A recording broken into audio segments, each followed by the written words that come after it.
മധുരമൊഴിയിലേക്ക് എല്ലാവർക്കും സ്നേഹസ്വാഗതം.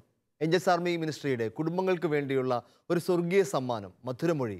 മധുരകരമായ അനുഭവങ്ങളും കുടുംബങ്ങളുടെ സ്വർഗോന്മുഖമായ യാത്രയ്ക്ക് വേണ്ട ചില സ്പിരിച്വൽ ടിപ്സുമെല്ലാമായി ഇതൊരു മധുരകരമായ പാക്കേജാണ്.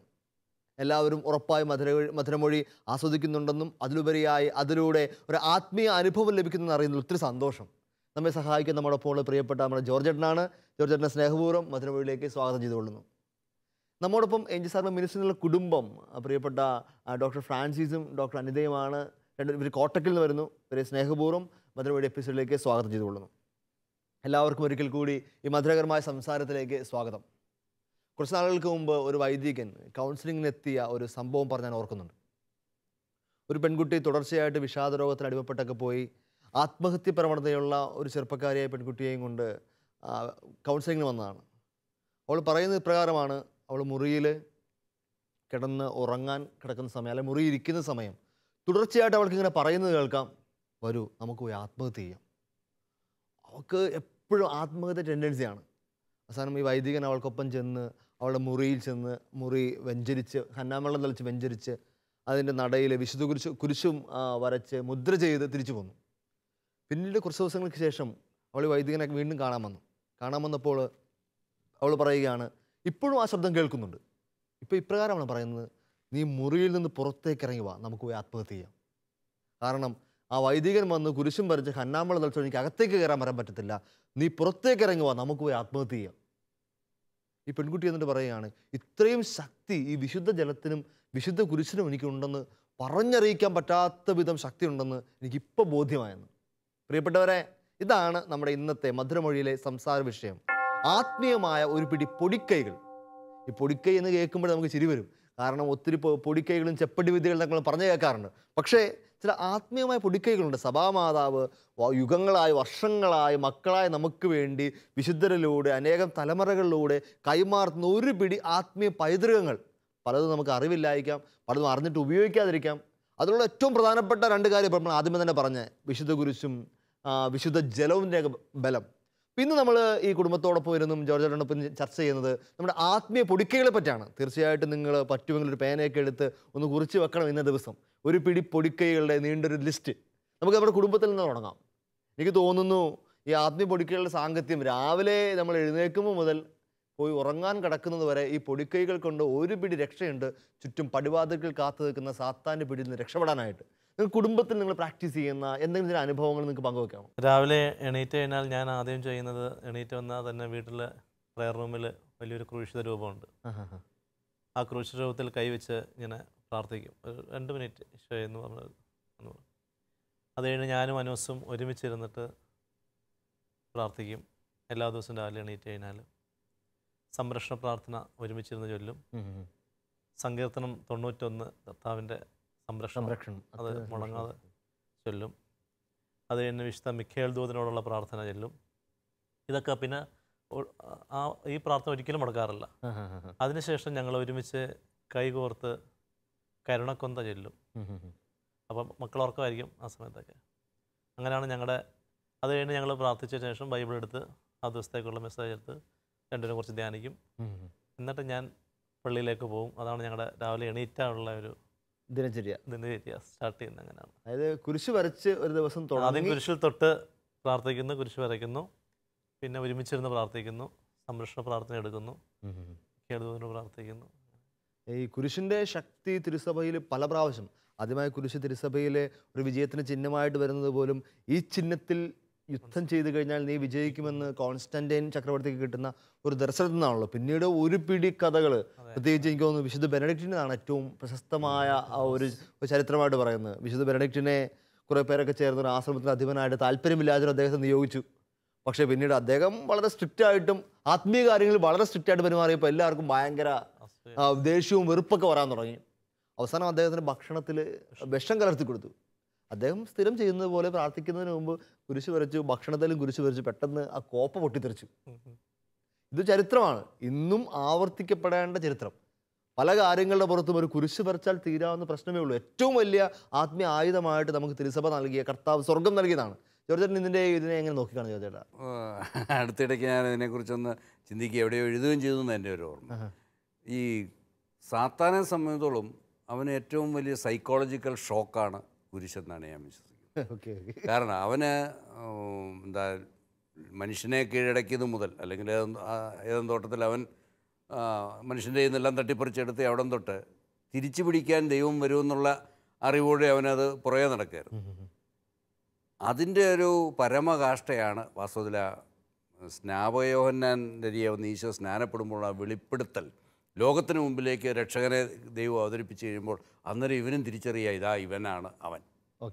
അന്നേരം തൊട്ട് പുറകെ കൂടുന്ന ഒരു സാത്താനെ നമുക്ക് വാസ്തവ സുവിശേഷത്തിൻ്റെ വരികൾക്കിടയിലൂടെ നമ്മൾ വായിച്ചാൽ നമുക്ക് കൂടി അവസാനം അവൻ്റെ തന്ത്രങ്ങളുടെ എല്ലാവൻ്റെ കണക്കൂട്ടലുകളും തന്ത്രങ്ങളും എല്ലാം ഈശോയുടെ ശിഷ്യനെ തന്നെ ഒരാളിനെ കരുവാക്കി പ്രധാന പുരോഹിതനെയും സൻഹദ്രിൻ സംഘത്തിനെയും കയ്യിലെടുത്ത് ഇതിൻ്റെ എല്ലാം പുറകിലൊരു മാസ്റ്റർ മൈൻഡായിട്ട് സാത്താൻ ഉണ്ടെന്ന് നമ്മൾ മനസ്സിലാക്കുകയാണെങ്കിൽ അവൻ്റെ വിജയത്തിൻ്റെ അങ്ങേയറ്റമാണ് ഗാഗുൽത്തായിൽ കുരിശിൽ സമയം. കാരണം അവനെ കൊന്നു നമ്മൾ അവകാശം കഴിയും. ഇതാ അവകാശി വന്നിരിക്കുന്നു.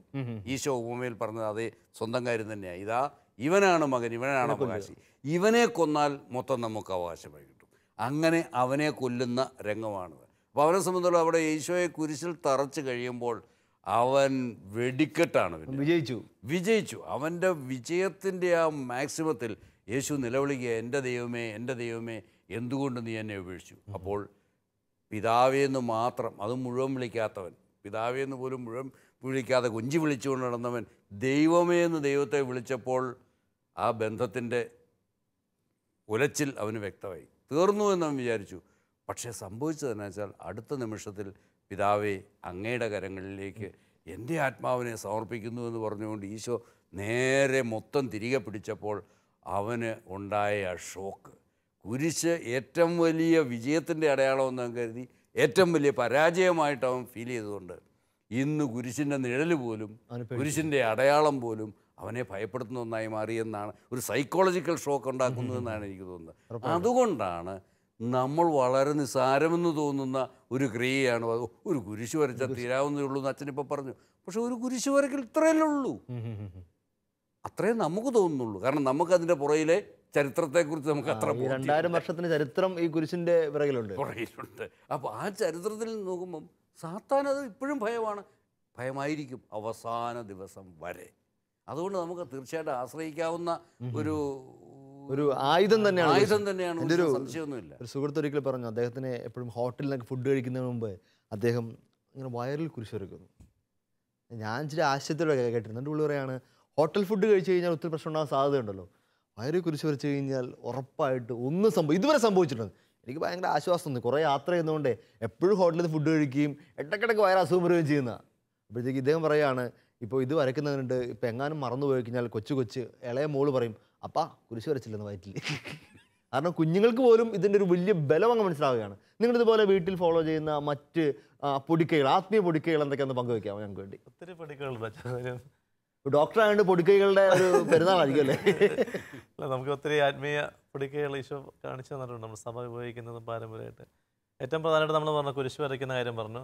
പിന്നെ ഹോളി വാട്ടർ എല്ലാ ദിവസവും മക്കൾ സ്കൂളിൽ പോകുന്നതിന് മുമ്പ് ഹോളി വാട്ടർ വെച്ച് നെറ്റിയിൽ കുരിശ് വരച്ചു കൊടുത്ത് പ്രാർത്ഥിക്കാറുണ്ട്. പിന്നെ ഏറ്റവും പ്രധാനമായിട്ട് ഞങ്ങൾ ചെയ്യുന്ന ദൈവവചനത്തിൻ്റെ ശക്തി അതിൻ്റെ ഒത്തിരി അനുഭവിച്ചിട്ടുള്ളതാണ്. അതിൻ്റെ ഒരു എന്താ മാന്ത്രിക ശക്തി. നമുക്കറിയാം നമ്മുടെ ഓരോ അസുഖത്തിനും ഓരോ മരുന്ന് പറഞ്ഞൊക്കെ നമ്മുടെ ബൈബിളിൽ നമുക്ക് ആവശ്യമുള്ള ഓരോ പ്രോബ്ലത്തിനും ഓരോ വചനമുണ്ട്. അത് കണ്ടെത്തി നമ്മൾ തക്ക സമയത്ത് ഉപയോഗിക്കുകയാണെങ്കിൽ 100% റിസൾട്ട് കാണുന്ന ഒത്തിരി അനുഭവങ്ങൾ. അതെ ഒരു മനുഷ്യന് ആവശ്യമുള്ള എല്ലാ പ്രശ്നത്തിനും പരിഹാരം വിശുദ്ധ ഗ്രന്ഥത്തിലുണ്ട്, ദൈവവചനത്തിലുണ്ട്. അത് ഞങ്ങൾക്ക് ഒത്തിരി അനുഭവമുണ്ട്. ഡോക്ടേഴ്സ് പ്രിസ്ക്രിപ്റ്റ് പോലെ തന്നെ വളരെ പ്രധാനപ്പെട്ട കാര്യമാണ്. നമ്മൾ തിരിച്ചറിഞ്ഞ് ഉപയോഗിക്കുക. ആത്മീയ അങ്ങനെ എന്തെങ്കിലും ചില എക്സ്പ്ലിസിറ്റ് അനുഭവങ്ങളൊന്ന് പങ്കുവെക്കാമോ? അതായത് ഓരോ ആവശ്യം വരുമ്പോൾ നമ്മൾ ഫോർ എക്സാമ്പിൾ ഇപ്പോൾ ഒരു മക്കളെ ചേർത്ത് ചെയ്യുന്ന കാര്യമാണ് കുടുംബ പ്രാർത്ഥനയോടൊപ്പം അല്ലാതെയൊക്കെ. അപ്പോൾ വീട്ടിൽ എന്താ ആവശ്യമുള്ള പലപ്പോഴും ഷെയർ ചെയ്യാറുണ്ട്. ഇപ്പോൾ സാമ്പത്തിക മേഖല എന്തെങ്കിലും ചില ക്രൈസിസ് കണ്ടാൽ പല അവസ്ഥകളും ഉണ്ടാകാറുണ്ട്. അപ്പോൾ ഞങ്ങളെല്ലാവരും കുടുംബം ഒന്നിച്ച് ചേർന്നിട്ട് എൻ്റെ ദൈവം തൻ്റെ മഹത്വത്തിൻ്റെ സമ്പന്നതയിൽ നിന്ന് യേശു ക്രിസ്തു വഴി നിങ്ങൾക്ക് ആവശ്യമുള്ള എല്ലാം നൽകും. ആ ഒരു വചനം അപ്പനും അമ്മയും മക്കളും കുടുംബം ഒരുമിച്ച് ചേർന്നത് പ്രാർത്ഥിക്കുന്നു. വിത്തിൻ ഡേയ്സ് അത് അത്ഭുതകരമായ ദൈവിക ഇടപെടൽ സ്വർഗത്തിലെ അപ്പൻ യേശു ക്രിസ്തു വഴി നൽകിയ അവസരം നമുക്കുണ്ട്. അത് മക്കളടുത്ത് പറയുന്നു, മക്കളുടെ വിശ്വാസം വർദ്ധിക്കുന്നു. അതാണ് ഏറ്റവും വലിയ ബ്യൂട്ടി അതിൻ്റെ. അങ്ങനെ പിന്നെയുണ്ട് നമ്മൾ പറയുന്നത് സംരക്ഷണത്തിന് വേണ്ടി പറഞ്ഞ ലൂക്ക 10:19 ഇതാ പാമ്പുകളുടെയും തേളുകളുടെയും ശത്രുവിൻ്റെ സകല ശക്തിയുടെ മേൽ ചവിട്ടി നടക്കാൻ നിങ്ങൾക്ക് അധികാരം നൽകുന്നു. അത് ഒത്തിരി അത്ഭുതങ്ങൾ ചെയ്തിട്ടുള്ള ഒരു വചനമാണ്. പലപ്പോഴും ഞങ്ങൾ എല്ലാ ദിവസവും ചൊല്ലി പ്രാർത്ഥിക്കാറുണ്ട്. കുടുംബ പ്രാർത്ഥനയായിട്ട് ഒരുമിച്ച് കുറേ കോമൺ സംരക്ഷണ പ്രാർത്ഥനകൾ. ഒരിക്കൽ ഓർക്കുകയായിരുന്നു, രാവിലെ ഞങ്ങൾ എണീറ്റ് നോക്കുമ്പോഴത്തേക്ക് മുറ്റത്തൊക്കെ ടൈൽസൊക്കെ ഇട്ടൊക്കെയാണ്. എന്നിട്ട് നോക്കുമ്പോഴാണ് കോമ്പൗണ്ട് വാൾ പറ്റ ഒരു പാമ്പ് ചത്ത് കിടക്കുന്നു. വചനം പറഞ്ഞു തൊട്ടടുത്ത ദിവസങ്ങളായി കാണുന്നത്. വേറെ ദിവസം നോക്കുമ്പോഴത്തേക്ക് അന്വേഷണം രാവിലെ നോക്കിയപ്പോഴത്തേക്ക് ഗേറ്റിന്റെ അവിടെ ഒരു തേള്, വലിയൊരു തേള് അതിങ്ങനെ ചത്ത് കിടക്കുന്നത്. മക്കളെ വിളിച്ചുകൊണ്ടോന്ന് കാണിച്ചു.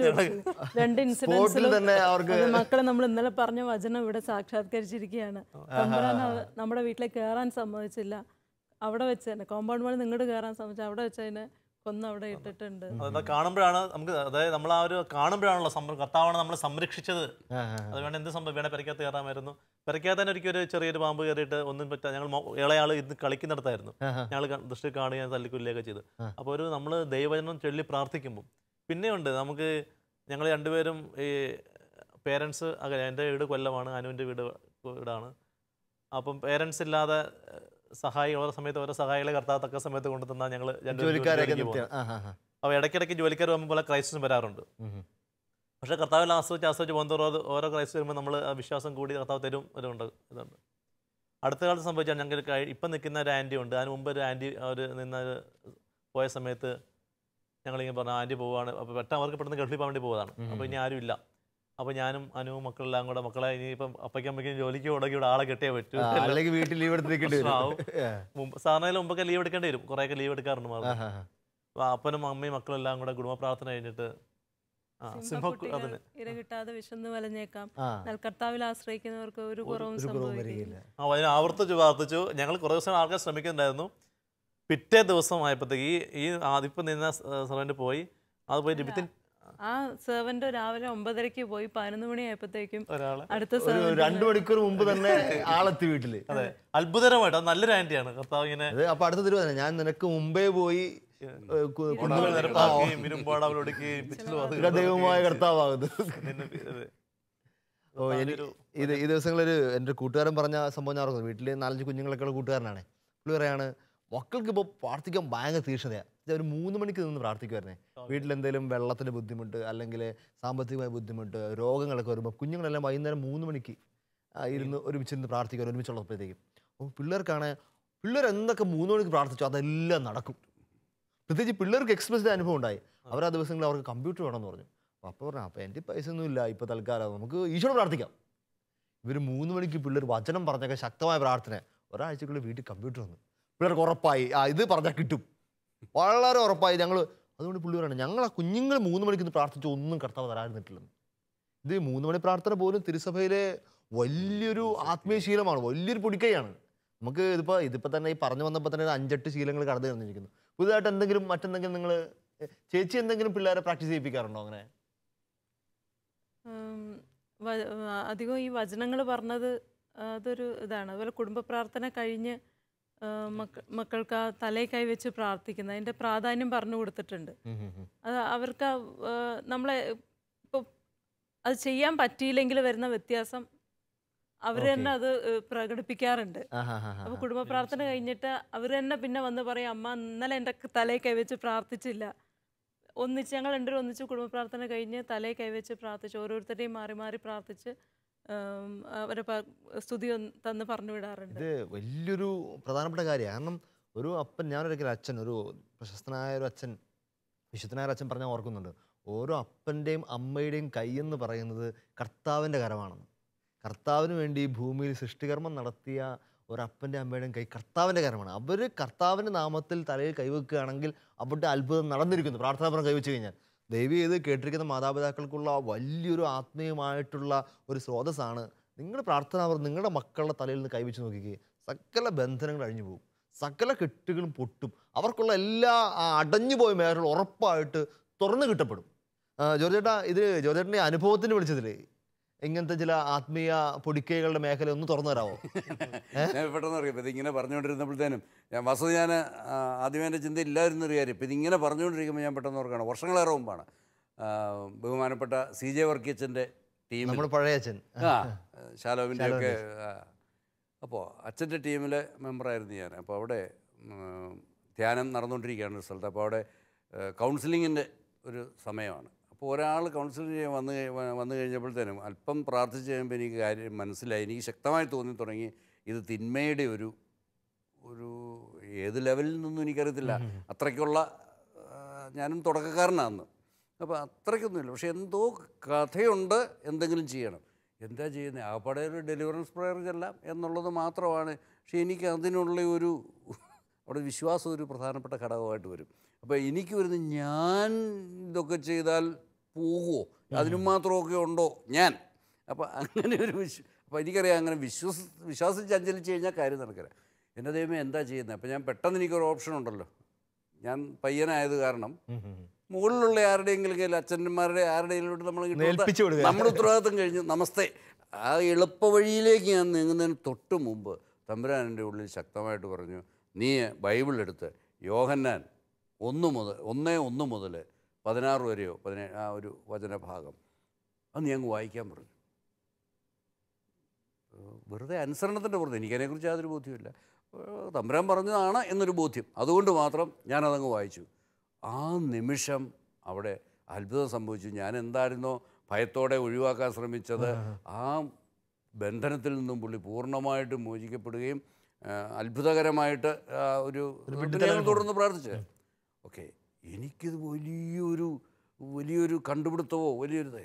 ഞാൻ ആ കൗൺസിലിംഗ് അയാളങ്ങ് പോയി കഴിഞ്ഞ് ഉടനെ ഓടി വർക്കിയച്ഛൻ കൗൺസിൽ ചെയ്തുകൊണ്ടിരിക്കുന്നിടത്ത് പോയി അച്ഛൻ ആളങ്ങ് മാറിക്കഴിഞ്ഞപ്പോഴേ ഞാൻ ഓടിപ്പോയി. എനിക്ക് ആ തിക്കുമുക്കൽ കാരണം ഓടിപ്പോയി. അച്ഛോ, യോഹന്നാൻ 1:1 മുതൽ 16-17 വചനങ്ങളുണ്ടല്ലോ, അത് ഭയങ്കര ശക്തമാണെന്നൊക്കെ പറഞ്ഞ് ഞാനങ്ങ് വലിയ അച്ഛൻ്റെ ഞാൻ കൊള്ളാം, നീ അങ്ങനെ കണ്ടു എന്നൊക്കെ ചോദിക്കും എന്നൊക്കെ വിചാരിച്ചുകൊണ്ടാണ് ഞാൻ ആ ഒരു കൊച്ചുപിള്ളേർ ഓടി ചെല്ലുന്ന ആ ഒരു രീതിയിൽ ഞാൻ ചെന്നതാണ്. അച്ഛനൊരു ചിരി, അച്ഛൻ സ്വസിദ്ധമായ ഇങ്ങനെ ഊറിയൊരു ചിരി കഴിച്ച്, നിനക്കിപ്പോഴാണോ അത് മനസ്സിലായത്? അത് സഭ എത്രയോ കാലങ്ങൾ മുമ്പേ ഔദ്യോഗികമായിട്ട് സ്ഥിരീകരിച്ചിട്ടുള്ളൊരു കാര്യമാണെന്ന്. വാസ്തവത്തിൽ നമുക്ക് എത്ര പേർക്കറിയാം? ഇപ്പം ഡെലിവറൻസ് പ്രയർ, അയ്യോ ഞാൻ ചൊല്ലിയാൽ ശരിയാകുമോ, അങ്ങനെ ഒത്തിരി ഉണ്ട്. കുരിശ് വരയ്ക്കാൻ പോലും പേടിക്കുന്നവരുണ്ട്. പക്ഷേ ബൈബിൾ നോർത്തിട്ട് ഈ ഒരു വചനഭാഗം വായിക്കുക എന്ന് പറഞ്ഞാൽ വാസ്തവത്തിൽ വളരെ ഈസി. അത് ഞാൻ എൻ്റെ ജീവിതത്തിൽ പിന്നെ എത്രയോ പ്രാവശ്യം ആവർത്തിച്ചിട്ടുണ്ട്. ഞാനിപ്പോഴും ഓർക്കുകയാണ്, നല്ലൊരു വല്യമ്മ, ഞങ്ങൾ പുഞ്ചിരിക്കോടെ മാത്രം കണ്ടിട്ടുള്ള ഒരു 100ഓടടുത്ത് വയസ്സ് പ്രായമുണ്ട്, പക്ഷേ ഒരു പരാതിയും ഇല്ലാത്ത ഒരു നല്ല വല്യമ്മ. ഈ വല്യമ്മ മരണാസന്നയായിട്ട് കിടക്കുന്നു എന്ന് കണ്ട് എനിക്കും അല്പം ബന്ധമൊക്കെ ഉണ്ട്. അപ്പോൾ ഞാനും അവിടെ അമ്മമ്മയെ കാണിച്ചു ഹോസ്പിറ്റലിൽ ചെന്നു. അപ്പം പ്രത്യേകിച്ച് അസുഖമൊന്നുമില്ല, മരിക്കാൻ വേണ്ടിയുള്ള സുഖമരണത്തിനുള്ള കാത്തിരിപ്പെന്നുള്ളതേ ഉള്ളൂ. പക്ഷെ അവിടെ ചെന്ന് കഴിഞ്ഞപ്പം ആ മക്കളും മറ്റുള്ളവരെല്ലാം ബന്ധുക്കളായിട്ടുള്ളവർ പറഞ്ഞു, അമ്മ ഒരു കുഴപ്പവും ഇല്ലായിരുന്നു അമ്മയ്ക്ക്, പക്ഷേ പതുക്കെ ഇങ്ങനെ എല്ലാ സിസ്റ്റം മൊത്തം ഇങ്ങനെ സ്ലോ ആയി വരികയാണ്, ശ്വാസം, ഹൃദയമല്ല, അതേ ഉള്ളൂ, അത് മരണത്തോട് സമീപിക്കുക, അതേ. പക്ഷേ ഇന്നലെ മുതൽ അമ്മ ദേഹം മുഴുവൻ ചൊറിയുന്നു. അമ്മ ഇങ്ങനെ പയ്യ പറ്റുന്ന പോലെ ഞെരിവിരി കൊള്ളുകയും അമ്മ ഈ കൈ കൊണ്ട് ഇതെന്നെ ചെയ്യുന്നുണ്ട്, ഇങ്ങനെ ചൊറിയുന്നുണ്ട്. എന്താ അതിനെന്നെങ്കിലും ഞാൻ ഡോക്ടറോട് പറയാൻ പറ്റായിരുന്നോ? അവരേതാണ്ട് ബാമോ അത് ഇതെല്ലാം പറഞ്ഞു, പക്ഷേ ഇതിന് യാതൊരു മാറ്റവും വരുന്നില്ല. അപ്പം ഞാൻ ആ അമ്മച്ചയെ ശ്രദ്ധിച്ചപ്പം ഞാൻ നോക്കുമ്പോൾ കയ്യിൽ എന്തോ ഉണ്ട്. ഇവർ ചൊറിയുന്നു എന്ന് പറഞ്ഞ കയ്യിൽ ഇവർ ചൊറിയല്ല, കൈക്കകത്ത് എന്തോ ഉണ്ടെന്ന് എനിക്ക് മനസ്സിലായി. അപ്പം ഞാൻ പതുക്കെ സൂത്രത്തിൽ അമ്മച്ചയെ ഇങ്ങനെ വിളിക്കുകയും ഒക്കെ തിരുമ്പുകയൊക്കെ ചെയ്ത് ഞാൻ ഈ കൈ നോർന്നു, ഒരു കൊന്തയും കുരിശും ഏതാണ്ട് ഈ കൈക്കകത്തിരിക്കുന്നത്. പെട്ടെന്ന് എനിക്ക് എവിടെയോ ഉള്ളിൽ എവിടെയോ ഒന്ന് ക്ലിക്ക്, ഇത് ചൊറിയല്ലായിരുന്നു അമ്മച്ചി എന്നൊരു തോന്നൽ എനിക്ക് വന്നു. അപ്പം ഞാൻ ഈ കൊന്തയെ നോക്കിക്കൊണ്ടിരിക്കുന്ന കണ്ടപ്പോൾ ഇവർ അതേ അമ്മച്ചിക്ക് ഒരു കന്യാശ്രീയമ്മ കൊടുത്തതാണ്, അവർ പുണ്യവതിയാകുമെന്ന് ഈ അമ്മച്ചിക്ക് വിശ്വാസമുണ്ട്, അവർ മരിച്ചും പോയി. അപ്പോൾ അങ്ങനെ അവർ കൊടുത്തതായതുകൊണ്ട് ഇത് വലിയ കാര്യമായിട്ട് എന്ത് ആവശ്യമുണ്ടെങ്കിലും അമ്മച്ചി ഇത് കൈ പിടിച്ചോണ്ടാണ് പ്രാർത്ഥിക്കാറില്ല, അതിപ്പോൾ കൈ പിടിച്ചിരിക്കുന്നേ ഉള്ളൂ. എനിക്കൊരു വിശദീകരണം തന്നതാണ്. പക്ഷേ എനിക്ക് അന്നേരം മനസ്സിലായ കാര്യം, ഈ കൊന്ത കൊണ്ട് അമ്മ ശരീരം മുഴുവൻ ഒഴിയുക. അപ്പം ഞാൻ പെട്ടെന്ന് മനസ്സിലാക്കുക, പെട്ടെന്ന് എൻ്റെ തമ്പുരാനെ എന്താ കാര്യം. അപ്പോൾ അത് തന്നെയാണ് ഈ മരണസമയം എന്ന് പറഞ്ഞാൽ വളരെ, നമ്മൾ നന്മ നിറഞ്ഞ മറിയ എന്നുള്ള പ്രാർത്ഥനയ്ക്കകത്തും ഇപ്പോഴും ഞങ്ങളുടെ മരണസമയത്തും ഈ മരണസമയം വളരെ പ്രധാനമാണ്. കാരണം അതൊരു ടഗ് ഓഫ് വാറിൻ്റെ സമയമാണ്. ഒരു വശത്ത് ദൈവവും മറുവശത്ത് തിന്മയും, ഒരാളിനെ അങ്ങോട്ടോ ഇങ്ങോട്ടോ. അപ്പോൾ ഇത് അവസാനം ഒന്നും പറ്റാത്ത അമ്മച്ചിയെ സംബന്ധിച്ചുള്ള ഒരു വിശുദ്ധ എന്നൊക്കെ ഞാൻ കരുതുന്നയാളാണ്. അപ്പോൾ അങ്ങനെ ജീവിതമുള്ള ഒരാളിനെ പിടിച്ചെടുക്കാൻ അവന് ആത്മാവിൻ്റെയോ തലങ്ങളിലൊന്നും പറ്റാത്തപ്പോൾ അവൻ ശാരീരിക മാനസിക തലങ്ങളിൽ കയറി കിടന്ന് മാന്തുക, അസ്വസ്ഥപ്പെടുത്താനായിട്ട് ശ്രമം. ഈ തോന്നൽ എനിക്ക് വന്നു. പെട്ടെന്ന് അറിയത്തില്ല, ഇതിന് കൺഫർമേഷനൊന്നുമില്ല. പെട്ടെന്ന് ഞാൻ അടുത്ത് നിന്നിരുന്ന അവരുടെ മകൻ്റെ മകളോ അങ്ങനെ ആരോ ഒരു പെൺകുട്ടിയാണ്, അവളൊരു പ്രാർത്ഥന ഒക്കെ ചെയ്യുന്ന ഒരു കുട്ടിയാണ്, ഒരു ചെറിയ കുട്ടി. അവളെ വിളിച്ചു, മോളെ നീ ഒരു കാര്യം ചെയ്യും, നീ ഇവിടെ ഇരുന്നുകൊണ്ട് ഈ ഭാഗം അമ്മച്ചിക്ക് കേൾക്കാവുന്ന വിധത്തിൽ ഈ വചനഭാഗം വായിക്കും, അല്ലെങ്കിൽ അത് പാട്ടായിട്ടുണ്ട്, അവളൊരു പാട്ടുകാരിയുമാണ്, നിനക്കത് പാടാമെങ്കിൽ അത് പാടിയാലും കുഴപ്പമില്ല, അല്ലെ മാറി തിരിഞ്ഞു ഇത് പാടുകയും ചൊല്ലുകയും ഒക്കെ ചെയ്തു. ഇത് പറഞ്ഞിട്ട് ഞാനിങ്ങ് പോന്നു. അവളത് ചെയ്യാൻ തുടങ്ങിയപ്പം മുതൽ അമ്മച്ചിക്ക് ആ പ്രശ്നമില്ല, മുഴുവൻ ഹീൽ. ഇത് ഏറ്റവും അടുത്ത് സംഭവിച്ച ഒരു കാര്യം. മുഴുവൻ ഹീലാകുന്ന ആ ചൊറിച്ചിലിൻ്റെ പ്രശ്നമേ ഇല്ല, ആ സിറ്റുവേഷനെ മാറുക. അത് പിന്നെ അവൾ തുടർച്ചയായിട്ട് പിന്നെ എപ്പോഴെങ്കിലും അമ്മച്ചി ചൊറിയാൻ തുടങ്ങുന്നതിനെ ഇവിടെ ഉടനെ ഈ വചനം എടുക്കുകയും വായിക്കുകയായി. അപ്പോൾ പ്രശ്നം മാറി. വചനത്തിൻ്റെയും കുരിശിൻ്റെയും എന്തോരം വലിയ പല അസുഖങ്ങൾക്കും ഇതുപോലത്തെ ട്രീറ്റ്മെൻറ്റുകളൊക്കെ തന്നെ മതി. നമ്മുടെ ഒരു നല്ലൊരു ശതമാനം കാര്യങ്ങൾക്കും നമുക്ക് വീണ്ടും ഡോക്ടർമാരിരിക്കുന്നതുകൊണ്ട് അവരോട് തന്നെ ചോദിക്കും ഇതുപോലത്തെ കാര്യങ്ങളെ. നിങ്ങളുടെ വീട്ടിൽ വേറെ കുഞ്ഞുങ്ങളെ ഇതുപോലത്തെ ശീലിപ്പിക്കുന്ന നല്ല അവർക്ക് തന്നെ വലിയ ബോധ്യത്തിൻ്റെ ലെവലിലേക്ക് വരാൻ പറ്റിയ ആത്മീയശീലങ്ങൾ വേറെ എന്താ ഉള്ളത്? ഞങ്ങൾ ഇടയ്ക്കിടയ്ക്ക് നമ്മൾ ഹോളി വാട്ടറിൻ്റെ കാര്യം പറഞ്ഞു. അത് കൂടാതെ ഞങ്ങൾ മിക്ക ദിവസം ഇടയ്ക്കിടയ്ക്ക് എങ്കിലും ആഴ്ചയിൽ ഒരു ദിവസങ്ങളും കുന്തിരിക്കം വീട്ടിൽ പതുക്കാറുണ്ട്. അതെനിക്ക് തോന്നുന്നു നമുക്ക് എല്ലാവർക്കും ചെയ്യാൻ പറ്റുന്നതാണ്. അതിലൂടെ ഒത്തിരി ഒരു വ്യത്യാസം, പ്രത്യേകിച്ച് എന്തെങ്കിലും ഡിസ്റ്റർബൻസ് മക്കളുടെ കുടുംബത്തിനും കൂടുന്നു, ഒരു ഡിസ്റ്റർബൻസ് ഫീൽ ചെയ്യുന്ന സമയത്ത് ഞങ്ങളത് ചെയ്യുന്നുണ്ട്, നല്ല വ്യത്യാസം തോന്നാറുണ്ട്. പിന്നെ ഞങ്ങൾ ചെയ്യുന്ന ഇതാണ് ഈ വീട്ടിൽ മാസത്തിലൊരിക്കലെങ്കിലും ഒരുമിച്ച് കുടുംബം ഒന്നിച്ച് പോയി കുമ്പസാരിക്കും. അതിനുശേഷം നല്ലൊരു വ്യത്യാസം നമ്മുടെ സ്പിരിച്വൽ ലൈഫിൽ ഫീൽ ചെയ്യാൻ സാധിക്കും. ഉറപ്പായിട്ടും എല്ലാവർക്കും പ്രാക്ടീസ് ചെയ്യുന്ന കാര്യമാവും. വീട്ടിൽ കുറച്ച് ഡിസ്റ്റർബൻസും ഡിസോർഡേഴ്സും തുടർച്ചയായിട്ട് പ്രശ്നങ്ങളൊക്കെ ആണെങ്കിൽ ഒന്ന് കുടുംബം ഒന്നിച്ച് പോയി നല്ലൊരു കുമ്പസാരം. പിന്നെ ഞങ്ങൾ ചെയ്യുന്നതാണ് വൈദികരെ കൊണ്ട്, കൊച്ചുപ്രായത്തിലൊക്കെ ഒരു ശീലം വർഷത്തിൽ ഒരിക്കലൊക്കെ വൈദ്യനെ വീട്ടിൽ വിളിക്കുക എന്നുള്ളതായിരുന്നു. ഇപ്പൊ ഞങ്ങൾ അങ്ങനെ ലിമിറ്റേഷൻ ഒന്നും വെക്കാറില്ല. ഞങ്ങൾക്ക് ഭയങ്കര വിശ്വാസമാണ് അച്ഛനെ കൊണ്ട് ഇടവികാരെ കൊണ്ട് വീട്ടിൽ വിളിച്ചിട്ട് ഇടയ്ക്കിടയ്ക്ക് ഒരു വർഷത്തിൽ എനിക്കത് 3-4 തവണയെങ്കിലും 5 ചിലപ്പം മാസത്തിൽ ഒക്കെ ചെയ്യാറുണ്ട്. ഞങ്ങളുടെ അച്ഛൻ അവൈലബിൾ ആണ്. അച്ഛൻ വന്ന് വീട് ബ്ലസ് ചെയ്തിട്ട് പോകുമ്പോഴത്തേക്ക് എല്ലാ റൂമും വെഞ്ചരിച്ചൊക്കെ പോയി കഴിയുമ്പോഴത്തേക്ക് വളരെ ഡ്രാസ്റ്റിക് ചേഞ്ച്, വല്ലാത്തൊരു സ്പിരിച്വൽ അപ്ലിഫ്റ്റ് നമുക്ക് ഉണ്ടായിട്ട് തോന്നിയിട്ടുണ്ട്. അപ്പോൾ ഒരു പൗരവത്തിൻ്റെ ശക്തി, അത് വലിയൊരു പൗരവത്തിൻ്റെ ശക്തി യേശുവിന്റെ നാമത്തിൽ എല്ലാം കൂടി ചേർന്ന് വരുമ്പോഴത്തേക്ക് വിശുദ്ധ കുരിശുണ്ട്, അവിടെ ഹോളി വാട്ടർ ഉണ്ട്, അച്ഛൻ ബന്ധന പ്രാർത്ഥന ചെല്ലുന്നുണ്ട്. മൊത്തത്തിലൊരു സമർപ്പണമൊക്കെ സമർപ്പണം അതിനെ സംബന്ധിച്ച് പ്രാർത്ഥിക്കുക നമ്മളെ കൊണ്ട് ഏറ്റവും. അപ്പോൾ മൊത്തത്തിൽ ഫാമിലി മൊത്തത്തിൽ ഒരു എൻലൈറ്റ് ആവുന്ന ഒരു അവസ്ഥ, ഒരു ഫ്രീ ആവുന്ന ഒരു അവസ്ഥ ഉണ്ട്. പ്രത്യേകിച്ച് ഒരു കാര്യം വലിയ അനുഗ്രഹം നൽകുന്നതായി കണ്ടിട്ടുള്ളത്, രാവിലെ എണീച്ച് ഞങ്ങളുടെ ഒന്നിച്ചുള്ള പ്രാർത്ഥന കഴിഞ്ഞാൽ ഉടനെ ഞങ്ങളുടെ പ്രാർത്ഥനാ മുറിയിൽ 3 അടിയുള്ള മാതാവിൻ്റെ വലിയൊരു രൂപമുണ്ട്. ആ മാതാവിൻ്റെ അടുത്ത് പോയി മാതാവിൻ്റെ കയ്യിൽ എൻ്റെ കൈ ചേർത്ത് പിടിച്ച്, മാതാവെ ഈ കുടുംബത്തെ ഞാൻ അമ്മയ്ക്ക് സമർപ്പിക്കുന്നു. പ്രത്യേകിച്ച് ഞാനാണ് ആദ്യം വീട്ടിൽ നിന്ന് പോവുക. അതിനുശേഷം അത് മക്കളെ ഡ്രസ്സ് ചെയ്ത് നിർത്തിയിട്ട് ഞാൻ പോവും. ബാക്കി മക്കളുടെ കാര്യങ്ങളും പാക്കിങ്ങും അവർക്ക് ഭക്ഷണം കൊടുക്കുന്ന കാര്യങ്ങളും എല്ലാം ഫ്രാൻസേട്ടനും ആൻറ്റിയും കൂടെ ചെയ്യാറ്. അപ്പോൾ അവരെയും കുഞ്ഞുങ്ങളെയും അമ്മയെ ഞാൻ ഏൽപ്പിക്കുന്നു. മക്കൾക്ക് ഒരു കുറവും വരാത്ത രീതിയിൽ അമ്മ എല്ലാത്തിനും നേതൃത്വം നൽകി. ഞാൻ ചെയ്യേണ്ട കാര്യങ്ങൾ അമ്മ ഏറ്റെടുത്ത് കുടുംബത്തിന് വേണ്ടി ചെയ്തു തരണേ എന്ന് പ്രാർത്ഥിക്കാറുണ്ട്. അത് നടക്കുന്നത് പോലെ ഒരു അനുഭവം പലപ്പോഴും ഉണ്ടായിട്ടുണ്ട്. മാതാവ് നേതൃത്വം ഏറ്റെടുത്ത് എല്ലാം ഒരു കുറവും കൂടാതെ. മനോഹരമായ സമർപ്പണവും അതിമധുരമായ പ്രാർത്ഥനയും കൂടിയാണ്. വീട്ടിൽ അമ്മ പോകുമ്പോൾ അമ്മയ്ക്ക് ഏൽപ്പിക്കാൻ പറ്റുന്ന ഏറ്റവും പെർഫെക്റ്റ് കാര്യം ഭൂമിയിലെ ഏറ്റവും പൂർണ്ണയായ സ്ത്രീയാണല്ലോ. ഏറ്റവും നന്നായിട്ട് മക്കളെ വളർത്തിയും ഏറ്റവും നന്നായിട്ട് വീട്ടു ജോലി ചെയ്ത് എല്ലാം പരിശുദ്ധ തന്നെ ആയിരുന്നല്ലോ. അത് മനോഹരമായിരിക്കും ചേച്ചി. ഇതുപോലെ എന്തെങ്കിലും മറ്റ് കാര്യങ്ങൾ നമ്മുടെ കുടുംബത്തിൽ പ്രാക്ടീസ് ചെയ്യപ്പെടുന്നുണ്ടോ? ഉണ്ടോ. ചെയ്തുകൂടാ ഞങ്ങൾ ചെയ്യുന്ന വേറൊരു വിശ്വാസം നമുക്ക് മക്കൾക്ക് വേണ്ടി അല്ലെങ്കിൽ കുടുംബത്തിന് വേണ്ടി പരിശുദ്ധ കുർബാന ദിവ്യബലി സമർപ്പിക്കുക. അത് ഓരോ മക്കൾക്കും വേണ്ടി ഇടയ്ക്കിടയ്ക്ക് ചെല്ലിക്കാറുണ്ട്.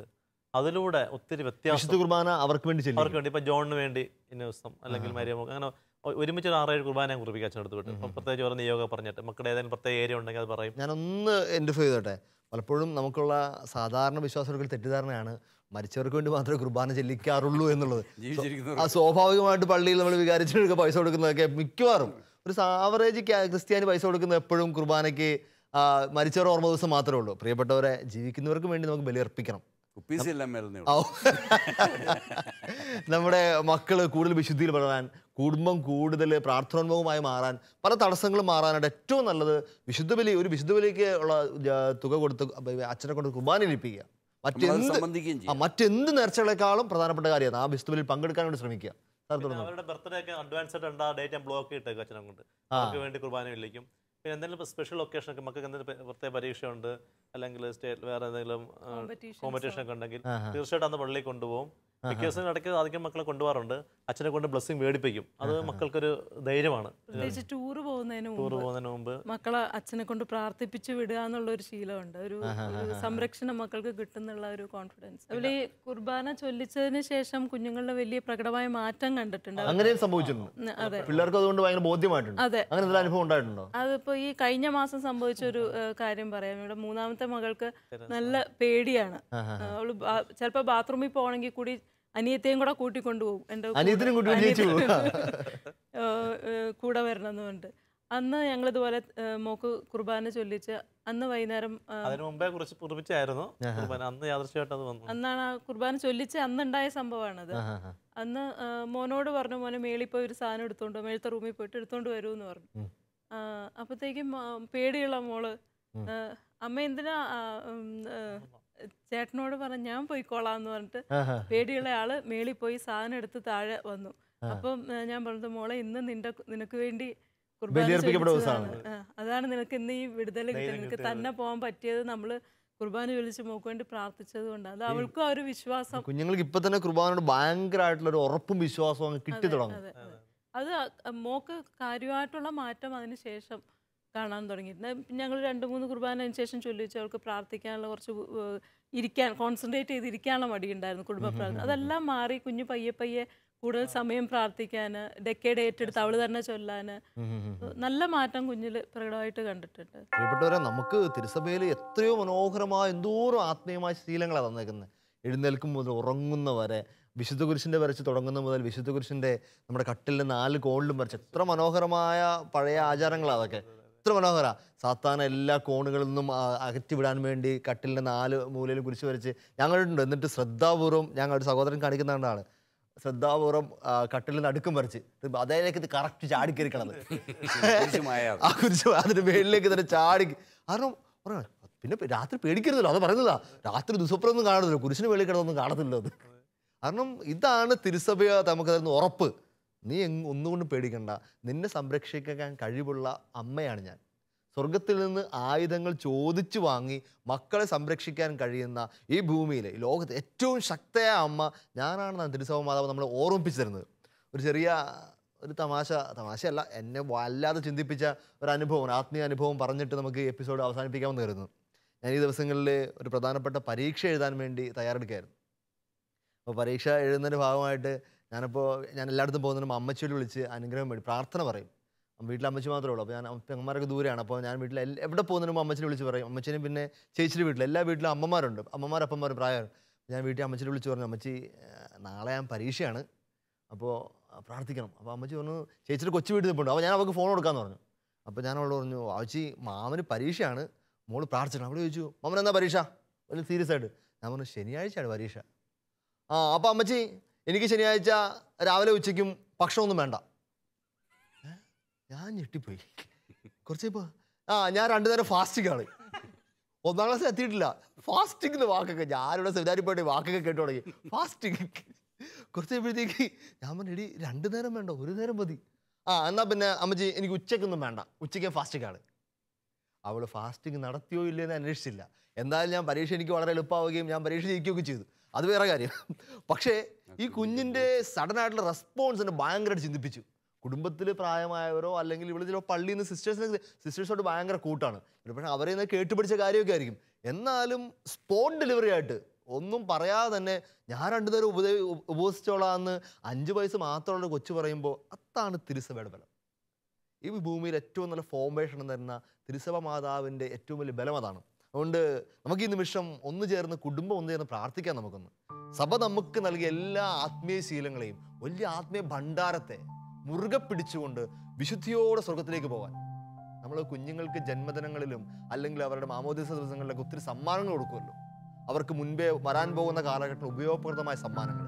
തിരുസഭ ഓരോ ദിവസവും മക്കളായ നമുക്ക് നിരവധി അനവധിയായ സമ്മാനങ്ങൾ, ആത്മീയ ആയുധങ്ങൾ തരികയാണ്. നമ്മുടെ പുറത്ത് കാത്തിരിക്കുന്ന, വഴിയരികിൽ കാത്തു നിൽക്കുന്ന സാത്താന്റെ പ്രലോഭനങ്ങളിൽ നിന്നും ദുഷ്ടാത്മശക്തികളുടെ എല്ലാ തഴക്കദോഷങ്ങളിൽ നിന്ന് രക്ഷ പ്രാപിക്കാൻ വേണ്ടി തിരുസഭ നമ്മളെ ബലപ്പെടുത്താൻ നൽകുന്ന ആത്മീയ ആയുധങ്ങളാണ്. പ്രിയപ്പെട്ടവരെ, ഈ ഒരു രാത്രി നമുക്ക് നല്ല തീരുമാനം എടുക്കാം. നമ്മുടെ കുടുംബത്തിനും ഇതുപോലെയുള്ള ശക്തമായ ആത്മീയ ശീലങ്ങൾ നമ്മൾ ഉറപ്പായിട്ടും ബോധ്യപൂർവ്വം ക്രമപ്പെടുത്തും. നമ്മുടെ കുഞ്ഞുങ്ങൾക്ക് ഇത് പകർന്നു കൊടുക്കും. വരും തലമുറയെ സാത്താന്റെ പിടിയിൽ നിന്നും മോചിപ്പിക്കപ്പെടുവാനും നമ്മൾ ഒന്നിച്ച് തീർത്ഥാടനം ചെയ്യുന്ന സഭയിലെ അംഗങ്ങളായി സ്വർഗത്തെ ലക്ഷ്യമാക്കി സ്വർഗത്തിൽ എത്തിച്ചേരാനുള്ള കൃപയ്ക്ക് വേണ്ടി നമുക്ക് പ്രാർത്ഥിക്കാം.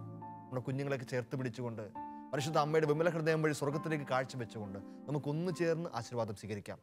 നമ്മുടെ കർത്താവ് ഈശോ മിശിഹായുടെ കൃപയും പിതാവായ ദൈവത്തിൻ്റെ സ്നേഹവും പരിശുദ്ധാത്മാവിൻ്റെ സഹവാസവും പരിശുദ്ധ അമ്മയുടെയും സകല വിശുദ്ധരുടെയും മാധ്യസ്ഥവും സംരക്ഷണവും നാം എല്ലാവരും ഉണ്ടായിരിക്കട്ടെ, ഇപ്പോഴും എപ്പോഴും എന്നേക്കും. ആമേൻ. ഈശോ മിശിഹായ്ക്ക് സ്തുതിയായിരിക്കട്ടെ. പ്രിയപ്പെട്ടവരെ, ഒരു കുഞ്ഞു സജഷൻ. നമ്മുടെ പള്ളികളിലൊക്കെ വാതിലിൻ്റെ സൈഡിലായിട്ട് നമ്മൾ ഹന്നാമ്പളം വെക്കാൻ വേണ്ടി ചെറിയൊരു അടപ്പ് പോലെയൊക്കെ വെക്കാറില്ലേ? നമ്മുടെ കുടുംബത്തിലും വെക്കണം. നമ്മൾ കുടുംബത്തിൽ നിന്ന് പുറത്തേക്ക് ഇറങ്ങുമ്പോഴും തിരിച്ചു കയറുമ്പോഴും ആ ഹന്നാമ്പള്ളത്തിൽ വിരൽ മുക്കി ഒരു കുരിശ് വരച്ച് സംരക്ഷണത്തിന് കോട്ട കെട്ടിക്കൊണ്ട് നമുക്ക് കൂടുതൽ വിശുദ്ധമായി ജീവിക്കാം.